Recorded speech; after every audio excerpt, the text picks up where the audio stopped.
Good morning. Morning లేస్తూనే మంచి coffee అయితే పెట్టేశాను ఇంట్లో అందరికీ, అండ్ నేను కూడా తాగేశానండి. తర్వాత బ్రేక్ఫాస్ట్ ఏం చేయాలనేది చూస్తూ ఉన్నాను. ఇంకంతా క్లీనింగ్ ఉందని చెప్పి గ్యాస్ ఇల్లు మొత్తం క్లీన్ చేసుకోవాలి. సో ఎలాగో వంట స్టార్ట్ చేశాను కదా, వంట అయిపోయిన తర్వాత చేసుకున్నామని చెప్పి ఫస్ట్ అయితే టీ పెట్టించేసాం. ఇట్లా నా నిద్రపోయేదే అట్లేనా? Good morning, good morning.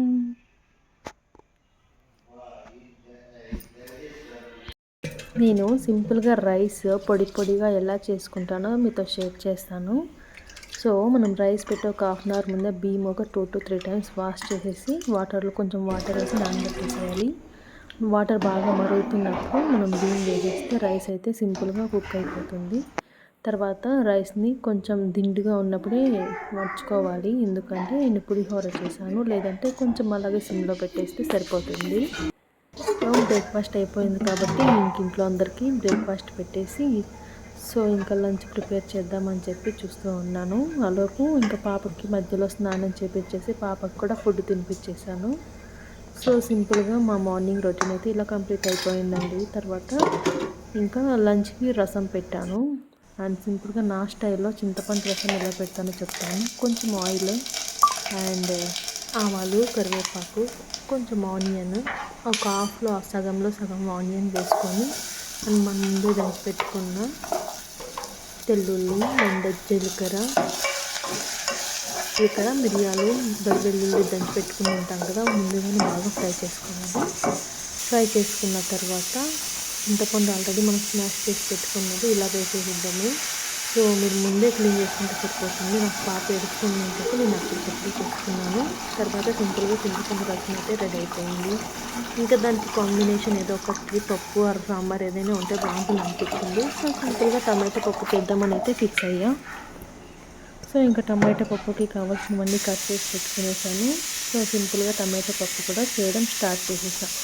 ఒక టమాటో తీసుకునేసి, ఒక టమాటో పప్పు కాబట్టి ఒక 3 టమాటోస్ అని తీసుకోవాలి. ఒక 2 glasses పప్పు తీసుకొని ఒక ఆనియన్, తర్వాత పచ్చిమిర్చి అయితే ఆప్షనల్ అండి, అండ్ ఎండుమిర్చి కూడా ఆప్షనల్. మీకు ఓకే వేసుకుందాం అనిపిస్తేనే వేసుకోండి, లేదంటే కారం పౌడర్తో బాగుంటుంది. ఎప్పుడు ట్రై చేసి ఒకసారి ట్రై చేయండి. రసం కోసము ఇంకా పప్పుకి స్టార్ట్ చేసేయాలి. ఒక హాఫ్ అన్ అవర్ ముందే నేను పప్పుని నానబెట్టేసాను. తర్వాత దాంట్లోకి ఆనియన్ వేసేయాలి. ఆనియన్, తెల్లుల్లి, తర్వాత టొమాటో అండ్ జీలకర్ర కూడా కొంచెం వేయండి, టేస్ట్ బాగుంటుంది. దాంట్లోకి సరిపోయేంత కొంచెం ధనియా పౌడరు, కారం పౌడరు అండ్ మనము పప్పు పౌడర్ అని మసాలా పౌడర్ అని నేను ప్రిపేర్ చేసుకుంటాను. ఆ మసాలా పౌడర్ కొంచెం వేసేసి తర్వాత కొంచెం లిటిల్ బిట్ ఆఫ్ సాల్ట్ కూడా వేయండి, ఎక్కువ వేయకండి. సాల్ట్ కూడా వేసేసిన తర్వాత కుక్కర్ పెట్టేసి మనకి పప్పు ఒక 5 to 6 విజిల్స్ వస్తే స్మాష్ చేయాల్సిన అవసరం కూడా ఉండదు. చాలా క్లీన్గా పప్పు బాయిల్ అన్నది అవుతుంది. సో ఇలా ట్రై చేశారంటే అయితే చాలా టేస్టీగా ఉంటుంది. టైం కూడా ఎక్కువ తీసుకోదండి, ఒక 20 to 15 minutesలోనే పప్పు రెడీ అయిపోయింది. నాకైతే చాలా బాగుంది, టేస్ట్ కూడా. మీరు ఒకసారి ట్రై చేయండి, నాకైతే చాలా బాగా నచ్చింది. సో దానికి కాంబినేషన్ ఆమ్లెట్ వేద్దాం అనుకున్నాను. సో అదైతే ఆప్షనల్గా పెట్టుకున్నాను, ఓకే వద్దులే అని చెప్పేసి.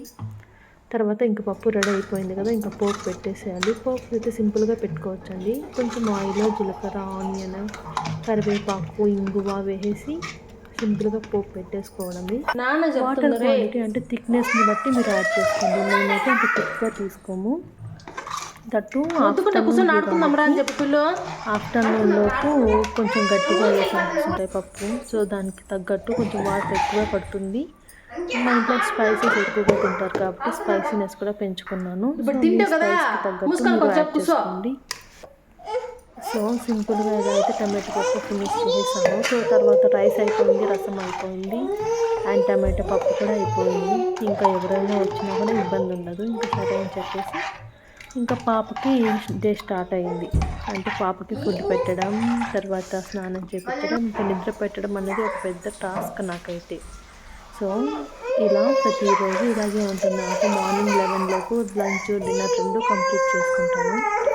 ఎందుకంటే తర్వాత పాపది స్నానం చేయించడం ఆ వర్క్స్లో బిజీగా అయిపోతాను కాబట్టి లంచ్కి లేట్ అవుతుందని నేను ముందుగానే చేసేస్తాను. ఇంట్లో వాళ్ళు టిఫిన్ చేసేవాళ్ళు కొంతమంది ఉంటారు, డైరెక్ట్ ఫుడ్ తినేవాళ్ళు కొంతమంది ఉంటారు. ఎవరికి ఇబ్బంది అవ్వకూడదు కదా. సో మా పాప కూడా వచ్చేసింది. అలాగే వెజిటబుల్స్ కూడా తెప్పించుకున్నాను, కొంచెం చాలా తక్కువ అయిపోయాయి, ఇంట్లో లేవు. తర్వాత ఇవి మీకు తెలుసా ఇవి ఏంటివనేది? ఇవి